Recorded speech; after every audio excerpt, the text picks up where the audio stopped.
The last time that we did this, we covered what I would call the three most well-known and popular superpowers. Ones that were not only biologically possible, but really shaped a person. This week, however, we're not doing the most popular and well-known. These are what I would call the runner-ups. The ones that a lot of superhumans have, but we don't talk about nearly as often as the big three. So join me this week as we talk about the science of superpowers for a second time.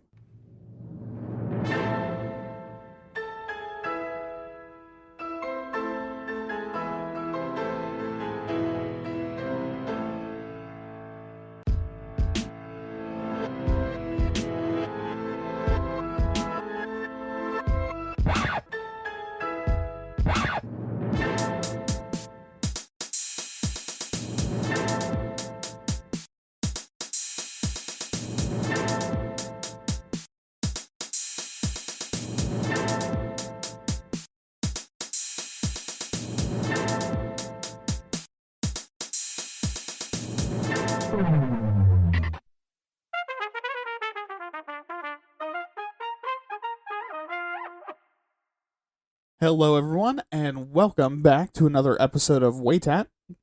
We're back again, and welcome to Pride Month. And yes, I know a lot of us in the US are afraid about being out right now, but it'll be alright.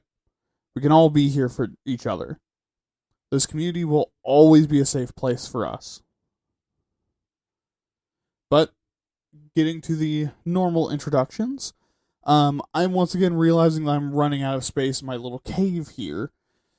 The unfortunate thing is that once realtors realize what I plan to do, they suddenly don't want to sell to me. So I'm going to be looking for more options soon. But if you want to see more from me, make sure to like, comment, and subscribe. Also follow me on Twitter and listen to the audio versions of episodes if you want to see them come out a little bit earlier. And if you're listening, watch my videos on YouTube if you want to see some visuals. Make sure you also follow my friends, Win Koshika on Blue Sky, and watch them on Twitter and YouTube, linked below.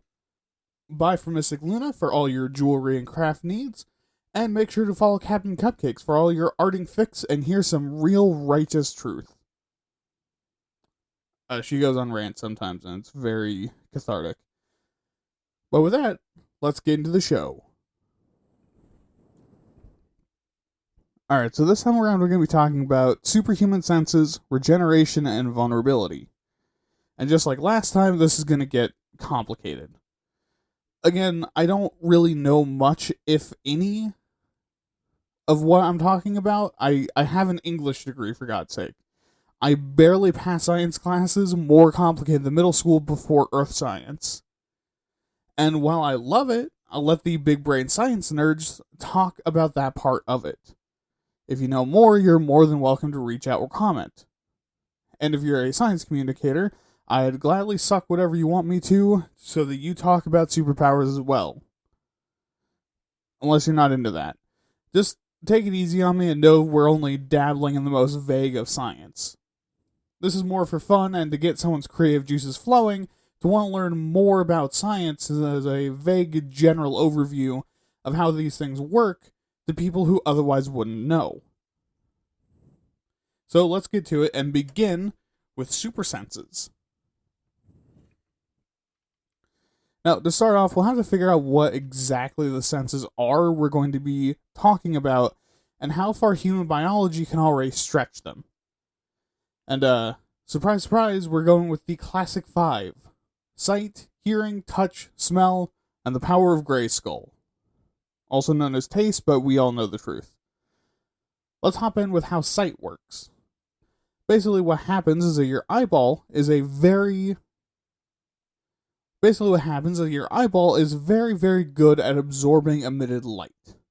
When light enters into your pupil, it passes through into the inside of your eyeball, bouncing around and hitting specialized cells that translate that light into electrical signals that then your brain translates into an image. Cool stuff. Now, technically, because of how light works, your vision range is infinite, only contained by the horizon line, fucking cry about it, flat earthers, and anything that blocks light. But the factors we can change are acuity, motion, and color. Vision acuity is accuracy of vision, and in normal people this is limited by the amount of light that can enter our eyes at one time. Since the eye is only so refractive and so can't take in enough light for things at an insane distance. And also our eyes limit our quote-unquote pixels of vision to 94 per degree, meaning we cap out on eyesight at somewhere around 2010 vision. Meaning, theoretically, the human eye could see something from 10 feet away, and most of us would need 20 feet to see if it was made laboratory perfect. But there will always be some blur. Our eyes can clock motion of about 1 to 2 degrees of movement per second at maximum, and can see an object moving at about 100 miles an hour before we start to get motion blur. This is for similar reasons as vision sharpness.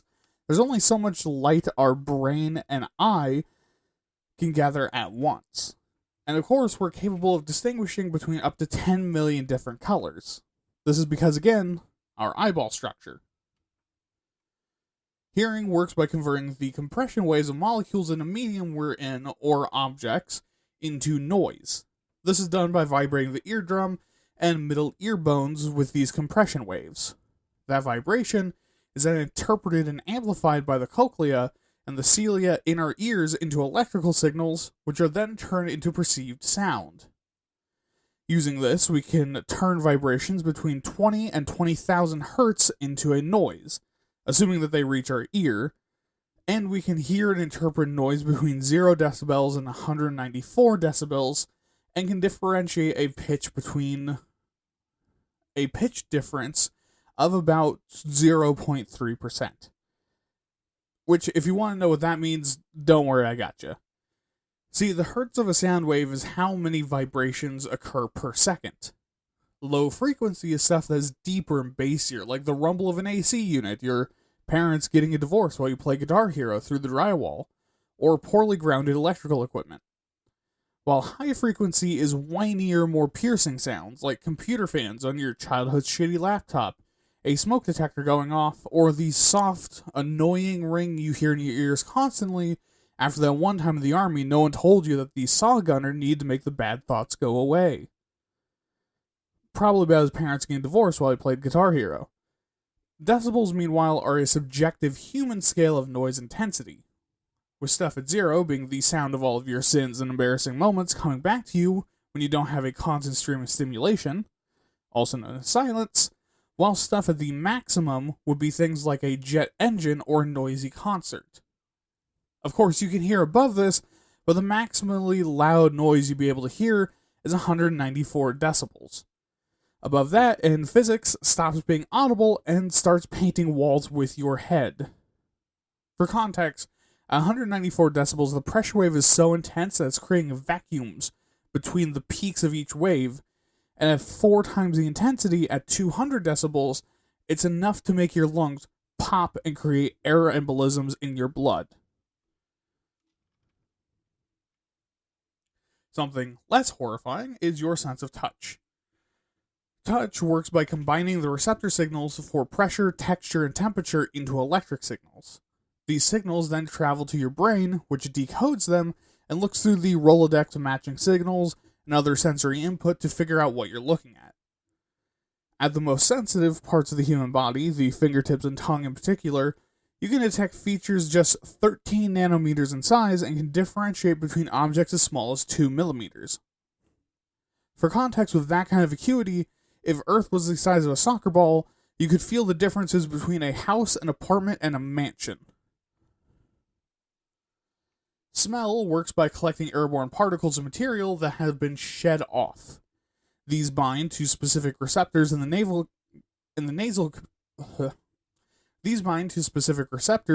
cavity that emit electrical signals. These signals are then sent directly to the brain, which links to memories, which can then be identified as smells. Which means, yes, every time that you've smelled a rank-ass fart, some of that was inside of you. Now, the human nose, with this functionality, is able to detect up to 1 trillion different smells and is capable of tracking them up to 10 meters. Basically following the trail of shed particles at the rate that they'd be in the air if they were 10 meters away. And we're able to smell in the range of 4 to 100 parts per trillion, meaning in a space where a particularly nasty warning smell, we'd only need about 4 particles of it in a container of 1 trillion other particles to tell it's there. Which is like if someone poured out 160 standard American bathtubs worth of sand and asked you to find the 4 grains of totally baking soda and definitely not cocaine mixed into it, and you just instantly pointed them out. Also, who's pouring the sand out? Anyways. But last but not least is the power of Grayskull. Now, this works similarly to smell, except it needs to be touching your tongue. And our sensitivity to this is in millimoles per liter, which, if you don't remember moles, is a measurement in chemistry of exactly 6.022 times 10 to the 23rd atoms of a substance. Which, if you're having a hard time thinking about what that is, so do I. So another way to think about it is how much an element weighs in grams. Because 1 mole always equals the atomic number of an element in grams. So like 12 grams of carbon is 1 mole. A millimole is 1,000th of a mole. So that would be 0.012 grams of carbon, which is about the same weight as a single grain of sand. And how many of these you can taste depends on the substance. To detect a bitter flavor, often associated with hazards and poisons, you'd only need 0.4 millimoles per liter of a substance.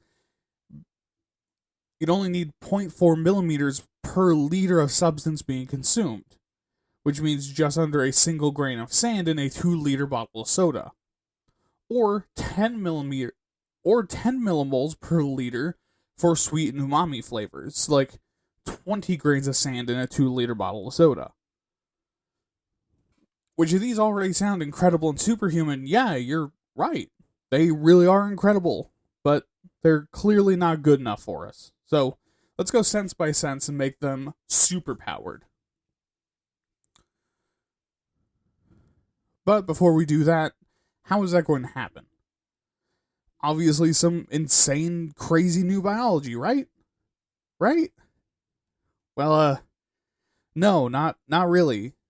See, because most of these senses are based on the density of sensory receptors and our brain's ability to differentiate them, the only thing that we need to do is increase the density of those receptors and the brain's capacity to interpret them by some amount. Now, yes, I hear you science communicators, I know. You can't just do that. But I'm going to, because it's funny. Also, this gives you more of a chance to make a response video call me wrong and stupid and a little pissy pants baby, afraid of a little scientific horror beyond human comprehension. So really, you're welcome for teeing you up so perfectly to tell me that I'm wrong. Kidding. Yeah, kids, it's very important to understand that in real life you can't just decide magically to do this, but these structures are so small that you can kind of BS it when you're trying to justify superpowers working. So beginning with vision.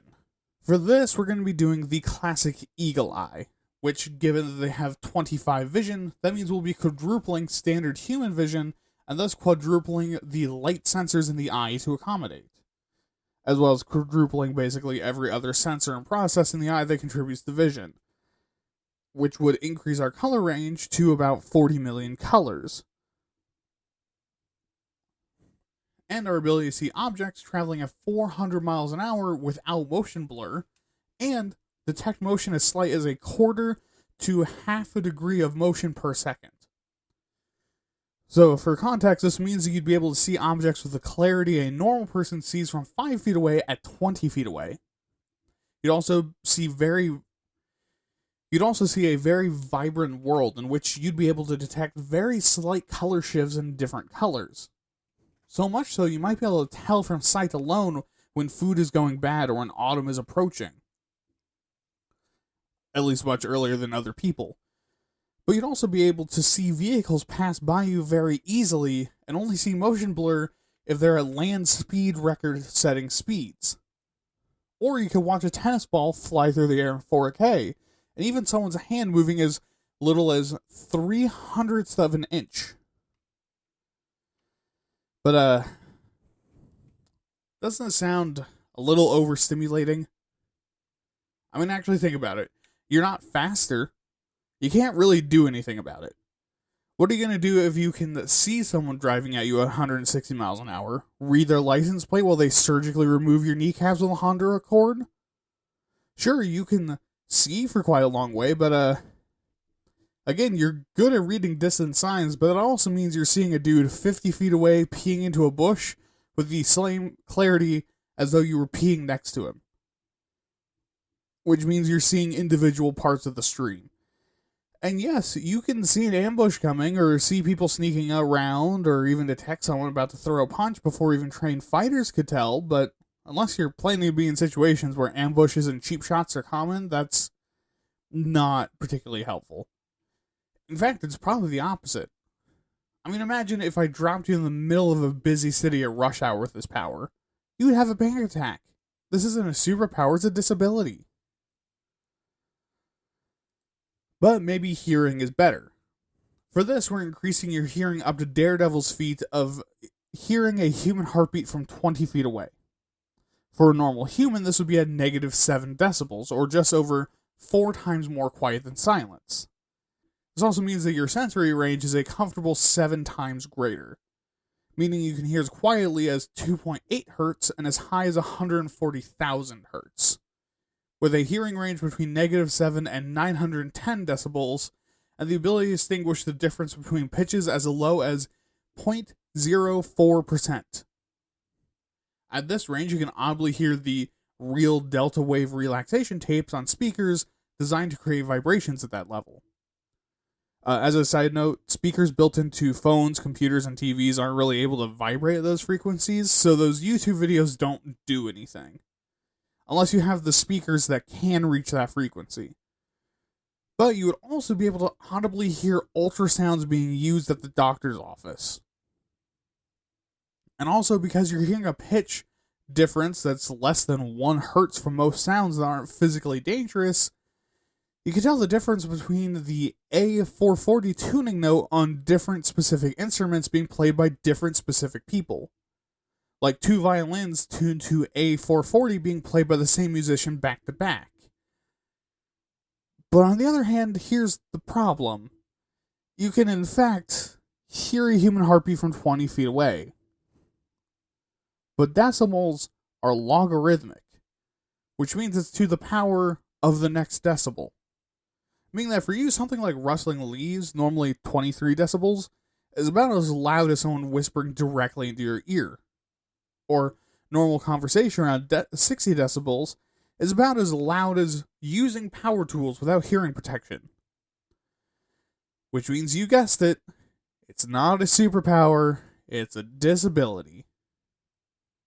Also, you will never hear the upper range of your capacity. 910 decibels would be a pressure wave containing more energy than the creation of the universe. Meaning, even if you could hear that, it's not physically possible unless someone detonates a universe into your eardrum. At which point you have bigger issues, like how your entire body will be enervated. Not liquefied, not vaporized, not even atomized. You're turned into pure E equals MC squared. Along with probably the entire known universe. On the plus side, though, you would know exactly what a compression wave from a pipe bomb sounds like before it turns you into beef stew. Do with that what you will. And with touch, we are again using Daredevil as a metric, because he's very convenient for this. And we're going with the classic feat of reading ink on a page with only his fingertips, which, surprisingly, is only 3 times more acute than a normal human. Which means you could detect an object as small as 4 nanometers, and distinct object resolution as low as 660 micrometers. Which, if you got this power, unfortunately you wouldn't actually be able to read newspapers. But not because it's a dying medium, but because printed media usually uses laser printing now instead of inking. But hey, instead of that, you could feel hemoglobin in someone's blood, or detect cracks and abrasions in a human hair, or touch particularly large molecules. You could also probably feel bacteria crawling all over your fingertips. Oh, and your spatial resolution on your fingertips would be about as fine as the width of a fishing line, which means if someone glued together two pieces of wood, if the seam between them is about the thickness of ultra-fine fishing line or spider silk, you know where the seam is. You can feel the seams.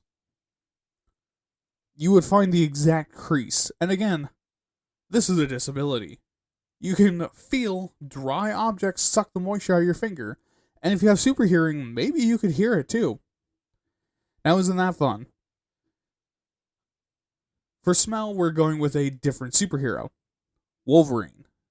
At the most conservative end, he can track a scent up to a mile, which is 160 times greater than a human's normal tracking distance, meaning most things we detect somewhere between 25 parts per quadrillion to 1.25 parts per trillion. We could track someone for 1,600 meters, and we could keep a catalog of 160 trillion scents, meaning much like Wolverine, we can tell the difference between an adult woman and a teenage girl by smell. And yes, that's canon, and yes, that's really fucking gross. That's not all you'd be smelling, though, because at this level, day-to-day sense of smell is overwhelmingly intense. For context, with this level of acuity, imagine some psychopath has hollowed out a 36-story building and filled it with water, and then used a medical eyedropper to drop in a single drop of vanilla extract. That's how much 25 parts per quadrillion is. Imagine how a person smells with this power. You can smell every micro drop of sweat, every nanoparticle of poop they couldn't clean from their butthole, every single molecule of piss absorbed into the skin around their pee hole. You can smell the lunch they ate, and their breakfast, and their dinner last night, not through the stomach, from their breath. You know some guy 30 feet away jerked into the socks he's currently wearing 2 days ago. You can smell food rotting. Chores are impossible. You can't go outside because of the smell of cigarettes. Cleaning supplies give you an instant generation-defining migraine. Eating food not prepared by machines in cleanroom conditions smells like human body odor and long-haul trucker. You cannot function in a polite society. You couldn't function in any society that isn't constantly wrapped in maximum level environmental suits consuming flavorless sludge from tubes. And even then, it might drive you insane smelling your own body odor in your rubber suit. And for taste, we're returning back to Daredevil. Who knew that being blind came with so many superpowers? Daredevil can taste, quote, 20 milligrams of anything. And what does that mean? Well, assumedly, this is per deciliter. That would make sense. That's a normal amount of material per liter, which translates to just over 1.1 millimoles. And multiplying this by our normal human sensory range, we detect as little as 1.1 millimole of sweet, salty, or umami, and 0.09 of sour, and 0.04 of bitter. For context, you'd be able to taste if someone had recently had medical x-rays done, if they were diabetic, and what they've eaten by tasting their blood sample. Which also you'd be tasting like a shot, which is fucking gross. But you could. You could also probably taste any poisons people slip you, which, that might sound good. Keep in mind that just like your sense of smell, this is more of a curse than a blessing. Imagine being able to tell who cooked your food just by tasting the biomarkers from their skin oils. Tasting the exact chemical mixture of the air if you ever make the mistake of mouth breathing. Eating genitals is probably out of the question for you entirely. Imagine tasting someone's entire day in their junk. So, overall, you do not want super senses. They blow. And not in the fun way. They're just awful powers. Unless you use the power of modern science and technology and use various plugs and blinders and drugs to dampen these powers unless you really, really need them. And hey, maybe you could wear like tongue and finger condoms or eat only robot-made food. But now we move on to the second of our powers, regeneration. This power is also called a healing factor or super healing or some other term that just means I heal very quickly. Of course, to know how to implement this power, we need to know exactly how the human body heals. Regardless of the injury, it always follows the following steps. Step 1. Immediately following the injury, your body sends out a chemical alert to tell your brain and body that something fucked up has happened and you need to start healing. Immediately, hormones flood your system to get you out of danger before the pain makes you sit still so your body can do its work. Second is hemostasis. This is when your body begins to stabilize the injury, generally within the first 3 days. Your blood vessels constrict, platelets rush to the area to form a clot, and the bleeding, if any of it is present, is stopped. Assuming you have the time before all the blood comes out of your body. Step 3 is inflammation. The tissues around the injury begin retaining fluid, and your blood vessels dilate to allow the immune system and inflammatory cells to clear out bacteria, dead cells, and foreign material in the wound. This phase is when your body begins to clean and protect the injury and can last up to 7 days. Fourth is proliferation. This is when your body begins to rebuild, which can take 2 to 8 weeks of tissue with a good blood supply like muscle, while tendons can take 12 to 16 weeks. During this phase, your body uses fibroblasts to create new structures to support the wound or injury while new cells are moved into position and formed. And then finally is the remodeling phase. And unlike what this sounds, it doesn't mean a real estate agent coming in and ruining all the character in the name of resale value. Instead, this is when your body has recovered and is actively coming back stronger, which can take up to 12 weeks depending on the injury. During this time, the fibers of your tissue interconnect back together and become a much more solid structure. And if the original cells can't be placed back, collagen forms a scar if necessary. And if you go through these steps correctly, your body will need a good blood supply to the injured area, since you need the resources and oxygen to power the healing process. Also, your body goes through increased caloric load to heal an injury, about 15 to 20 per pound of body weight to heal, and most major injuries and traumas can be 25 to 30 extra calories per kilogram, things like bone breaks and surgery. And burns, being the worst one you could get hit with, increases your caloric needs by anywhere between 40 and 200%. And how does your body deal with all these increased calories, dead cells, bacterial corpses, fluid, and foreign elements? Poop. Lots of poop. Oh yeah, you know where this is going. So with all of that, how do we make regeneration happen? Well, much like our last power, it doesn't actually require too much structurally different from how humans already are. You'd probably just have more stem cells, platelets, macrophages, and fibroblasts in your blood. And you would have much better blood flow and genetically faster healing. Which also means you could be a superhero with this power just donating blood and letting scientists look at your genome. Which you should probably do instead of punching criminals in the skull. And here's the thing, this is the kind of power where the US military doesn't give a shit. Because, we'll get into it. But they don't give a shit, so this will actually just be used for medical science.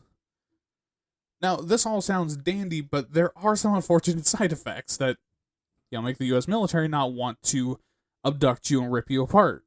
First, while you would heal much faster, your body would only heal when it sees a problem. And if you know the human body and medicine, you know where I'm going with this.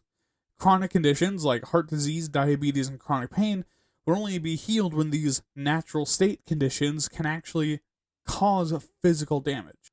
For example, you wouldn't heal until you had a heart attack or your kidneys gave out. However, repeated and stress injuries like carpal tunnel will be much more brief for you, so, you have that going for you. Unfortunately, your body might not recognize something like cancer as something that shouldn't be healed until it's far, far too late.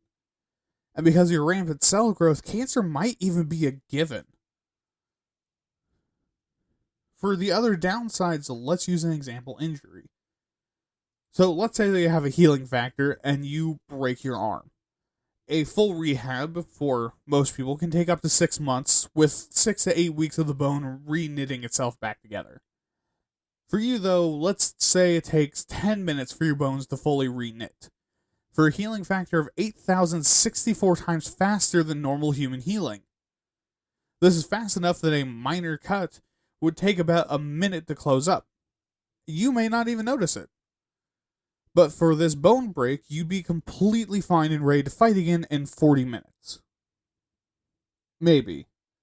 See, if you can get the bone to set correctly before your body begins to heal at least, then you'd have to break it again and reset it if it didn't set correctly. But even ignoring the fact that broken bones usually require medical intervention, even if the actual moment of injury isn't going to kill you, there's another problem. See, assuming your weight is about 100 kilograms, this major trauma would cost you about 70,000 calories in 42 minutes. The entire human body contains 144,000 total, meaning you need to start eating the second you get hurt. So you're still going to need immediate medical attention still, but not because of the break, but to prevent the break from setting improperly and to make sure you get the calories and nutrients you need to not die of starvation. Also, because of the amount of calories you're burning so fast, your body is sending about 2.5 pounds of stuff that needs evacuation directly into your lower intestine. From just under an hour ago having no poop in your intestines to now 2.5 pounds of it is going to trigger some alarm bells in your body, and let's just say your body isn't exactly going to be in the mood to ask your brain for permission to open the gates. So, unfortunately for you, if you broke your arm with a healing factor, you need to find medical attention within the first few minutes of the break, while your blood sugar crashes and you start shitting your pants. Yeah, not very fun. For more minor injuries, like a finger cut, you might be burning about 2,300 calories at the most, within a minute, and your body would probably go into some kind of blood sugar dropping induced coma. Yeah, this one also really fucking blows. So let's try one that doesn't blow. Invulnerability. Everyone's favorite superpower that doesn't make any sense. It can never happen in the real world no matter what. Okay, so this one I have a grudge against, because I spent 2 whole days of research time on this, and I ended up having to throw all of it away. Why? Because it's actually literally physically impossible. Like, physics does not allow this to happen. See, the power of invulnerability, according to the internet, is the ability to ignore all external damage and trauma caused by all sources. So I thought about all the sources that could cause it and came up with a general list of things that could do damage. Kinetic, temperature, pressure, chemicals, poison, radiation, electrical, and sensory damage. And then when I went to start doing research, I reached a point with kinetic damage I could accept as technically invulnerable. But then beginning research into temperature resistance, those exact traits now became a liability. Seeing the writing on the wall, I backed away and thought for a moment, and realized that the best way to do this is not through a more robust biological system. It's through pseudoscientific bullshit. Now, not like the pseudoscience bullshit, like, I'm going to make some stuff up and then tell you it's actually better than real science. Instead, I'm going to be using vaguely scientific words that may or may not actually work practically, but would probably be good enough for a comic book writer. Really, when you look at it, you have 2 real broad categories of threats with this power. Your first real threat is energy of just about any kind. Kinetic, thermal, radiation, electrical, etc. At the simplest end, your entire body would need to be made out of a material that's highly energy absorbent. This would be a pretty major mutation, but we'll assume that's technically speaking at least possible. How would this happen? Well, basically your entire molecular structure would either need to be much smaller and more numerous, or much more dense and massive. Whether this is through some kind of molecular compression that would be nearly impossible, or you're made out of a weird material, you'd need this. Because smaller, more numerous molecules, or more densely packed molecules, because smaller, more more numerous molecules are able to move more, which raises the amount of energy each molecule individually can handle while simultaneously decreasing the total amount of each individual molecule has to endure by spreading across more of them. It's similar with the density of molecules. By having more and tougher molecules in the same space, it increases the energy capacity to basically overflow that molecule. Which, all of that sounds good, but normal human cells can't do this and still perform biological functions. So instead, your entire body will be connected through a specialized membrane that does this job for you, which in some way touches every cell, allowing them to dispose of excess energy directly into the membrane. And if this membrane has a high energy capacity, then it can take a wide range of energetic charges from punches to lasers to lightning and spread it more evenly across your body, reducing the total amount of damage you take. Paired with toughened skin and bodily tissues, this will protect you from a good number of day-to-day damage. And if paired with a layer of fat directly under the skin that turns into a dense exothermic gas when its energy capacity is overcharged, then you'd have the ability to survive a lot. And let's go for the absolute extreme. A nuke. With this, let's say that we take the force of a nuke down to 500 joules. Enough to break a bone, but with the guys next to you look like that one picture of a baby made out of ash, that looks pretty vulnerable to me. Now, this reduces energy down to, and get ready for this, 0.00000000239% of its initial energy, which is a fraction so small it should be a rounding error. Assuming you take all of the energy inside of a nuke directly to your face. Of course, this is not how physics work. No part of this is how physics work, but if this was physically possible, you'd still probably feel it, but it wouldn't do damage. And it would be like a full body pain. But hey, I mean, it also means you can literally ignore getting hit in the head with an anti-material rifle round, which is pretty cool. Those tear tanks apart, and you're just tanking it to the skull like a champion. On the chemical side, the only real way to be immune to acids, poisons, and hazardous materials would be to have something that won't react to them. And the best materials for that would be silicates, precious metals like palladium or platinum, and crystalline oxides. So your skin oil would have a thin coating of one of these materials, while your stomach lining, mucus, and saliva would be much thicker, more willing to bind to these elements, while coating and leaving behind a thin sheath of oxide to prevent acids, bases, and oxidizers and poisons from being absorbed into your blood passively. And even if it was, we could give you superpowered kidneys and liver so you can pee it out. With this pairing, you would essentially be immune to any kind of damage. Of course, besides the fact that this isn't how physics work, and nothing is immune to entropy or a big enough sun, there's a very obvious problem. I mean, think about it. What happens if you have heart issues? What if you need anti-anxiety medication? What if you need to break a bone and it needs to be rebroken and reset?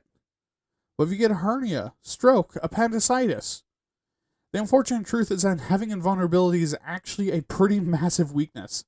You would need to be lucky and in perfect health to really reap any kind of benefit from this.